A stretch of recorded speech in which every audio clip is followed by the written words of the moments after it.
Hello friends, welcome to SSC coaching centre. दोस्तों, आज की वीडियो में हम बात करेंगे गणित के प्रश्नों की। ये गणित के प्रश्न बहुत ही इंपॉर्टेंट है, तो पूरा वीडियो जरूर देखिएगा। चलिए स्टार्ट करते हैं। पहला सवाल है, दो संख्याओं का अनुपात 5:6 है। यदि दोनों संख्याओं में 6 जोड़ दिया जाए तो अनुपात 7:8 हो जाता है, तो संख्याएं हैं। सबसे पहले मैं आपको यह बता देता हूं कि जो संख्याएं अनुपात में होती हैं उनको आप बटे की फॉर्म में भी लिख सकते हैं। तो हमारे पास दो संख्याओं का अनुपात है ना, 5:6। दो संख्याओं का, ये पहली संख्या हो गई और ये दूसरी संख्या हो गई। इनका अनुपात है 5:6, यही तो है। और मैंने आपको क्या बताया है कि अनुपात को आप बटे की फॉर्म में लिख सकते हैं, यानी कि 5:6 है तो आप इसे 5/6 लिख सकते हैं।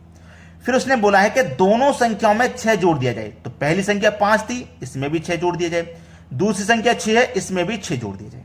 ठीक है, एक बात मैं यहां पे क्लियर करना चाहता हूं कि अगर मैं इसको 5x मान लूं, इसको 6x मान लूं, तो क्या इसके मान में कोई परिवर्तन आएगा? कोई परिवर्तन नहीं आएगा। तो ये भी संख्या मेरे पास 5x हो गई, ये 6x हो गई। इससे क्या रहेगा, जब हम कैलकुलेशन करेंगे ना तो आसान हो जाएगा, बस और कुछ नहीं। बाद में क्या हो जाता है कि इनका अनुपात 7:8 हो जाता है, तो अनुपात को हम बटे की फॉर्म में लिख सकते हैं, यानी कि 7/8। अब इसको क्रॉस मल्टीप्लाई हो जाएगा। 8 पंजे 40, मतलब 40x प्लस 8 6 48 बराबर 6 7 42x प्लस 6 7 42।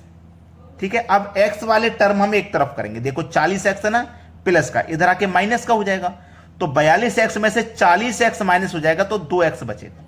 अब 42 को इधर ले जाओ, प्लस का है, इधर आके माइनस का, तो 48 में से 42 माइनस हो जाएगा, 6 बचेगा, यानी कि 2x की वैल्यू 6। अब 2 से भी 6 को कटा देंगे तो 3 बार में कटेगा, मतलब x की वैल्यू 3 हो गई, है ना। तो आपसे पूछ रहा था वो संख्याएं क्या है, तो हमारा x का मान 3 है। x का मान 3 है, 3 का मल्टीप्लाई 5 से करेंगे तो 15, 3 का मल्टीप्लाई 6 से करेंगे तो 18। तो वो संख्या हमारे पास 15 और 18 है। 15 और 18, सी ऑप्शन है प्रश्न का बिल्कुल सही जवाब। अब देखते हैं अगला सवाल। अगला प्रश्न है, तीन संख्याओं का योगफल 51 है। पहली का दूसरी से अनुपात 4:5 है। पहली संख्या का दूसरी से जो अनुपात है वो है 4:5, तथा पहली का तीसरी संख्या से अनुपात 1:2 है। पहली का तीसरी से अनुपात 1:2 है, यही तो है, 1:। तो तीनों संख्याओं का गुणनफल ज्ञात करो। चलिए यहां पे मैं आपको समझाना चाहता हूं, तीन संख्या हमारे पास, पहली, दूसरी और तीसरी।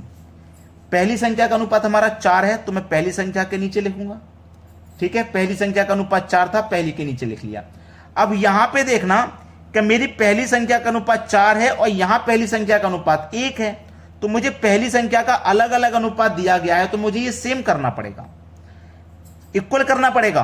तो इक्वल जब मैं यहां पे करूंगा, देखो 4 है ना, तो देखो मैं क्या करूंगा, 4 से इधर मल्टीप्लाई कर दूंगा, 4 से ही इधर मल्टीप्लाई कर दूंगा, तो ये कितना हो जाएगा मेरा, 4 1 कम 4 हो जाएगा, और ये 4 दूने का 8 हो जाएगा। अब ये हटा के आपके अनुपात 4 और 8 बन गए। तो ये अनुपात तो पहली संख्या का, देखो यहां भी 4 है, यहां भी 4 है, तो मैं 4 लिख दूंगा। दूसरी संख्या का 5 है और तीसरी संख्या का 8 है। समझ में आ गया। अब इसी को हल करना है। आपके पास देखो तीनों संख्याओं का योग कितना है, 51 है। जब तीनों संख्याओं का योग 51 है तो तीनों संख्याओं का अनुपात का योग कर लो आप। 8 5 13, 13 और 4 17। तो इस योग में अनुपात के योग से डिवाइड करेंगे तो 3 बार में जाएगा। तो 3 का मल्टीप्लाई 4 से कर दो 12, 5 से कर दो 15, 8 से कर दो 24। तीनों संख्याओं का गुणनफल पूछा तो भैया गुणा कर देना है, सवाल का आंसर आ जाएगा। पहले 15 का और 24 का कर दो। 15 चौके 60 का 0, कैरी का 6, 15 दूने का 30 और कैरी का 6 36। इन दोनों का हो गया ना। अब 12 से कर दो, 12 का 0 में करेंगे 0, 12 पंजे 60, 12 6 72, 72 का 2, कैरी का 7, 12 त्रिक का 36, 36 में जोड़ देंगे 7, तो ये हो जाएगा 43। 43 20 देख लीजिए किस ऑप्शन में, पहले ही ऑप्शन में, यह आपका आंसर आ गया। क्लियर है सभी को। अब देखते हैं अगला सवाल। अगला प्रश्न है, यदि एक संख्या का 60%, एक संख्या का मतलब मल्टीप्लाई कितना, 60%, दूसरी संख्या के 2/3 के, दूसरी संख्या के का मतलब मल्टीप्लाई 2/3 के बराबर है तो बराबर ले लो। तो उनका अनुपात हमें ज्ञात करना है। किसका अनुपात, पहली संख्या और दूसरी संख्या का अनुपात ज्ञात करना है। ठीक है, चलिए यहां पे मैं अगर आपको समझाने की कोशिश करूं तो देख मेरे पास 60% है। 60% परसेंट का मतलब बटे में 100, तो 20 से कटेगा ये 3 बार में और 20 से कटेगा ये 5 बार में, तो इसकी वैल्यू 3/5 है। यानी कि 60% की जो वैल्यू होती है वो 3/5 होती है। तो पहली संख्या इंटू 60% की वैल्यू मैं 3/5 लिख सकता हूं, बराबर दूसरी संख्या की जो वैल्यू है वो 2/3 है। अब देखना पहली संख्या, चलिए सॉल्व कर लीजिए। पहली संख्या ये रही मेरी। अब पहली संख्या ये रही, मैं दूसरी संख्या को बराबर के इधर लेके आऊंगा तो पहली संख्या के बटे में दूसरी संख्या आ जाएगी। अब ये दूसरी संख्या इधर आ गई ना, तो इधर क्या बचा 2/3। अब पहली संख्या को इधर लेके जाऊंगा तो 3/5 है ना, ये इधर आके पलट जाएगी। पलट जाएगी मतलब 5 ऊपर चला जाएगा, 3 नीचे आ जाएगा। अब देखो सीधा सीधा मल्टीप्लाई, 2 पंजे 10, ठीक है, 2 पंजे 10 और 3 त्रिका 9, यानी कि पहली संख्या आपकी 10 है, दूसरी संख्या 9। अब पहली संख्या और दूसरी संख्या का अनुपात बता दीजिए, 10:9, पहला ऑप्शन सही जवाब। बता पाएंगे कि नहीं? चलिए अब देखते हैं अगला सवाल। अगला प्रश्न है, एक पर्स में 455 रुपए हैं, जिसमें 1 रुपए, 2 रुपए तथा 5 रुपए के सिक्के 2, 4, 5 के अनुपात में हैं। पर्स में 2 रुपए के सिक्कों की संख्या कितनी है? देखिए पर्स में 1 रुपया, 2 रुपया और 5 रुपया के सिक्के हैं। 1 रुपया, 2 रुपया और 5 रुपए के सिक्के हैं। टोटल कितने हैं भैया पर्स में? 455 रुपए। 455 रुपए हैं टोटल। ये आपको पहले नोट करना है। अब देखना, जरूरी चीज जो सीखने की होती है वो आप जरूर सीखें, ठीक है। जो जरूरी चीज होती है ना सीखने की, उससे आप जरूर सीखें। हमारे पास 1 रुपया, 2 रुपया, 5 रुपए का जो अनुपात है वो 2, 4, 5 है। कितना है? 2, 4, 5, यही तो है। अब मैं इन्हें रुपए में कन्वर्ट कर लूंगा। 1 का मल्टीप्लाई 2 से करूंगा तो 2 रुपया, 2 का मल्टीप्लाई 4 से करूंगा तो 8 रुपया, 5 का मल्टीप्लाई 5 से करूंगा तो 25 रुपया, ठीक है।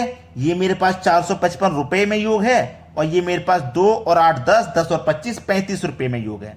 तो इस योग में अनुपात के योग से डिवाइड कर दो, तो 35 से 455 को कटाएंगे तो ये 13 बार में कट जाएगा। 13 बार में कटा ना। पूछ क्या रहा है? 2 रुपए के सिक्कों की संख्या। तो जो 2 रुपए के सिक्के की संख्या का अनुपात कितना था? 4। 2 रुपए के सिक्के की संख्या का अनुपात कितना था? 4। तो 13 का मल्टीप्लाई 4 से कर दो, ठीक है। 13 चौका 52, तो 2 रुपए के सिक्कों की संख्या 52 हो जाएगी, यानी कि बी ऑप्शन सही जवाब है। समझ में आ गया ना? अब देखते हैं अगला सवाल। अगला प्रश्न है, ए और बी की आय का अनुपात 3:2 है। ए और बी की आय का अनुपात 3:2 है। अगर मैं कह दूं इसे 3x मान लो, इसे 2x मान लो, तो क्या इसके मान में कोई परिवर्तन होगा? कोई परिवर्तन नहीं, ठीक है। 3:2 है। उनके व्यय का अनुपात 5:3 है। यदि दोनों 200 रुपए की बचत करते हैं तो ए की आय कितनी है? बहुत अच्छा सवाल है भाई, बहुत बेहतरीन सवाल। देखो ए कमाता है 3x, बी कमाता है 2x। अनुपात का मतलब बटा भी होता है, मैंने आपको पहले ही बताया। तो 3x के बटे में आप 2x लिख सकते हो। ए बचत कर रहा है 200 रुपए की, बी बचत कर रहा है 200 रुपए की। ये बचत कर रहे हैं ना, तो माइनस करेंगे। तो बचत करने के बाद इनका अनुपात कितना होता है? 5:3। 5:3 का मतलब 5/3, क्रॉस मल्टीप्लाई हो जाएगा। 3 त्रिका 9x हो जाएगा, माइनस 3 दूनी 6, यानी कि 600 हो जाएगा, बराबर 2x का मतलब 5 से करेंगे तो 10x माइनस 1000, ठीक है। अब x वाले टर्म एक तरफ करेंगे आप, ये 9x इधर आके माइनस का, तो 10x में से 9x माइनस केवल 1x बचेगा।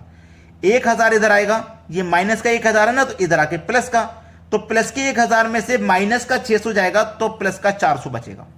तो x की वैल्यू जो है वो है 400 रुपए। ए की आय पूछ रहा है कितनी है, तो x का मान 400 है, तो 400 का मल्टीप्लाई 3 से करेंगे तो भैया 1200 हो जाएगा। कितना हो जाएगा? 1200। सी ऑप्शन प्रश्न का बिल्कुल सही जवाब है। सभी को समझ में आया होगा। अब देखते हैं अगला प्रश्न। अगला प्रश्न है, एक क्रिकेट मैच के पहले 43 ओवर में रन रेट 5 रन प्रति ओवर था। शेष 7 ओवरों में 285 रन के लक्ष्य तक पहुंचने के लिए अपेक्षित रन रेट की गणना करें। भाई ये सवाल क्रिकेट से रिलेटेड है और मैं आपके लिए होमवर्क के लिए दे रहा हूं। इस प्रश्न का आंसर आप मुझे कमेंट बॉक्स में बताइएगा क्या आएगा। ठीक है दोस्तों, धन्यवाद।